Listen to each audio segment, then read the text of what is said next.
चावल बेच के दिया था। हाँ। हाँ हाँ। ए, पैसा लेके जा तो चावल बेच के ना। हाँ सिस्टर करा। हाँ।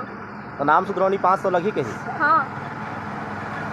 और जब तक पैसा नहीं लेके आवे तब तक नहीं दो कहीं जन्म प्रमाण पत्र तो लिखा के कहीं। का कहीं? जन्म प्रमाण पत्र जब तक पैसा लेके नहीं आवे तब तक नहीं दो कहीं। हाँ।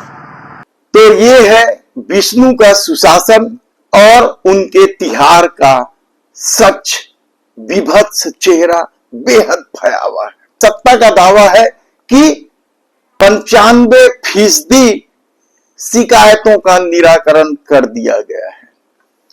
नमस्कार दोस्तों, जय जोहार। मैं कौशल तिवारी और बिहनिया संझा में आपका स्वागत है।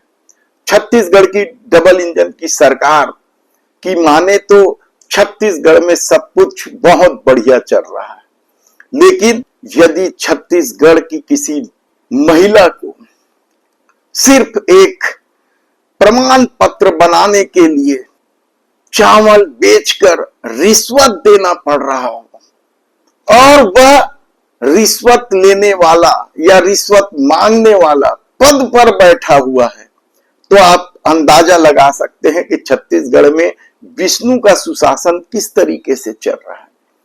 ये पूरा मामला क्या है और छत्तीसगढ़ के किस जिले का है, ये हम बताएं उससे पहले हम बता देते हैं कि सुशासन तिहार के दौरान ही कितनी ही समस्याएं उठी थी।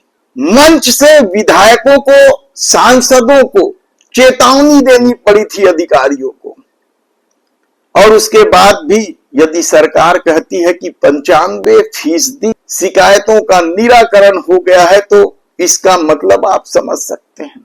हालांकि सोशल मीडिया में विष्णु देवसाय के इस दावे को लेकर कई तरह की बातें चल रही हैं। कोई कह रहा है कि सुशासन तिहार को सफल बनाने के लिए सरकारी अधिकारियों पर दबाव डाला गया भीड़ जुटाने के लिए, तो कोई सरपंच कह रहा है कि 10-10 हजार रुपये लिए गए हैं। कागजों पर शिकायतें और कागजों पर निराकरण की बातें भी चल रही है, लेकिन इस सुशासन तिहार के दौरान ही जो घटनाएं हुई हैं, हम आपराधिक घटनाओं की बात नहीं कर रहे, उस पर तो सरकार पूरी तरीके से फेल हो चुकी है। उनसे कानून व्यवस्था संभल नहीं रहा है, अपराध बढ़ रहे हैं। लेकिन यदि मूलभूत जरूरतों के लिए भी लोगों को सड़कों पर आना पड़ रहा है। मुंगेली में सुशासन तिहार के दौरान तो जब मंच पर खुद मुख्यमंत्री विष्णु देवसाय बैठे थे, तब रमन सरकार में मंत्री रहे पुन्नूलाल मोहिले ने बिजली कटौती और बिजली बिल की बढ़ोतरी यानी ज्यादा बिल आने को लेकर मंच से ही बिजली अधिकारियों को चेतावनी दे डाली आंदोलन की। तो दूसरी तरफ पानी के लिए लोगों को चक्का जाम करना पड़ा है।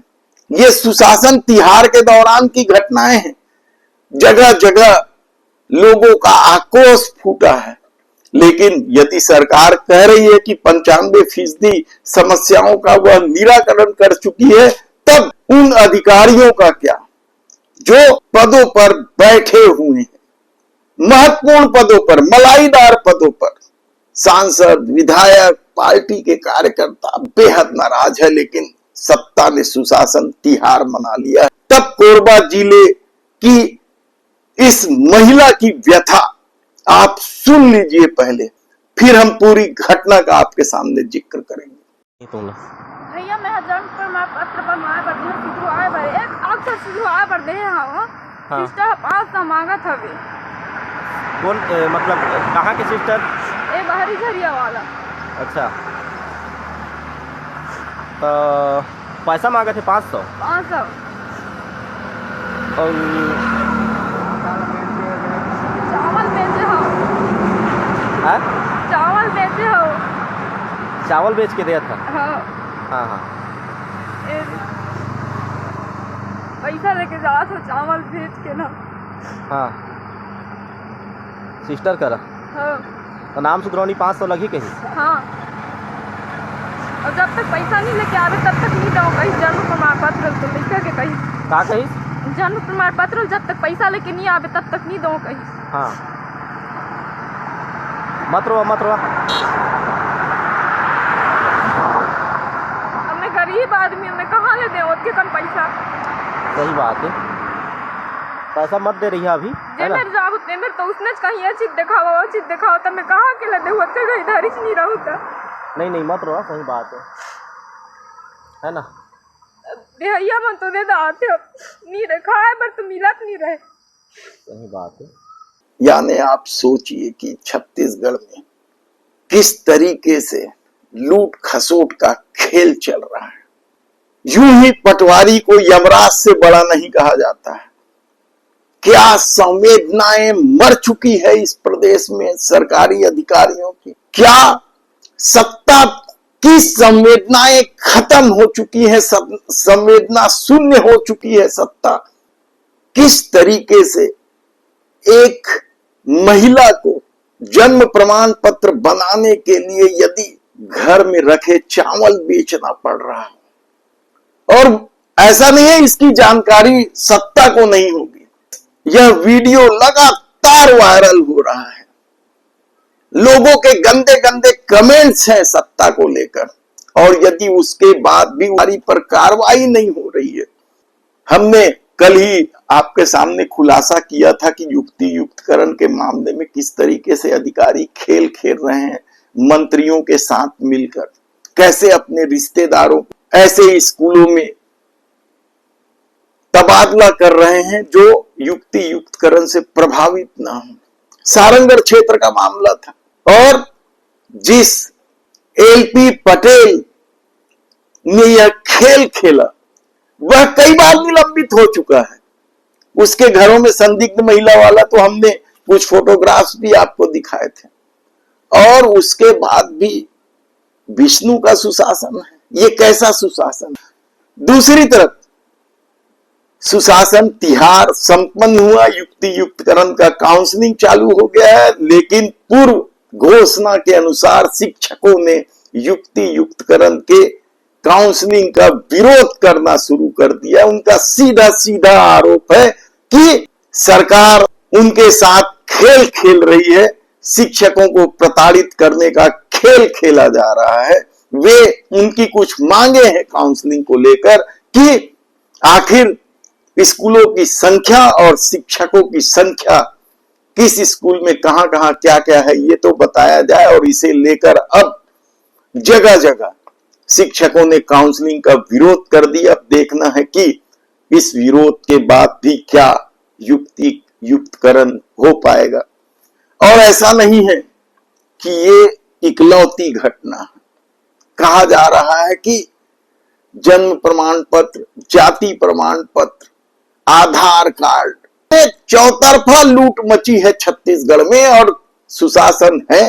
95% शिकायतें पूरी कर ली गई है, बल्कि जो 95% शिकायतों का निराकरण की बात की जा रही है, उसमें क्या वे शिकायतें शामिल हैं जिसमें गृह मंत्री को हटा देने, मुख्यमंत्री को हटा देने, वित्त मंत्री को हटा देने के लिए लोगों ने पत्र लिखा है, शिकायतें की है? क्या उन बचे 5% में इस तरह की शिकायतें हैं कि यदि युक्ति युक्तकरण किया जा रहा है शिक्षकों का, तो फिर सांसद और विधायकों का भी किया जाना चाहिए। 5 संभाग में 5 सांसद होने चाहिए, 33 जिलों में 33 विधायक होने चाहिए। बाकी किसी का क्या काम? सरकार के और टैक्स पेयरों के पैसे खर्च करने का क्या मतलब है?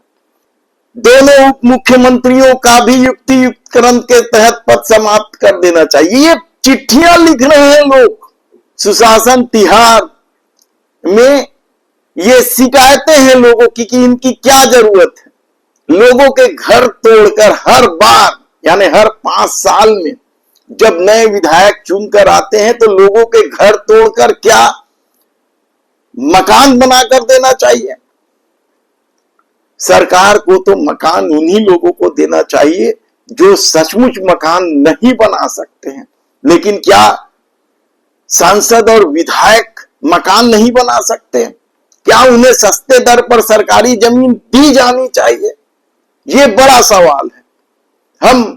हमारी टीम लगी हुई है सम्मान पूर्व नकटी गांव का ये पूरा मामला है, जहां विधायकों के लिए मकान बनने हैं और लोग सड़कों पर हैं। या जिस गुस्से से वे लोग सांसदों और विधायकों का नाम ले लेकर गाली दे रहे हैं, बुलडोजर के नीचे कुचल जाने को तैयार, क्या सत्ता को यह नहीं सोचना चाहिए या न्यायालय को भी इस तरह के फैसले में, जिसमें सांसद और विधायकों को मकान दिए जाते हैं, 8-8, 10-10 मकान है कई लोगों के और सरकार से मकान ले चुके हैं विधायक और सांसद, राजधानी में ही मकान जिनके हैं, बड़े बड़े मकान है, बंगले हैं, वे भी सांसद और विधायक कोटे से मकान ले रहे हैं, बंगले ले रहे हैं।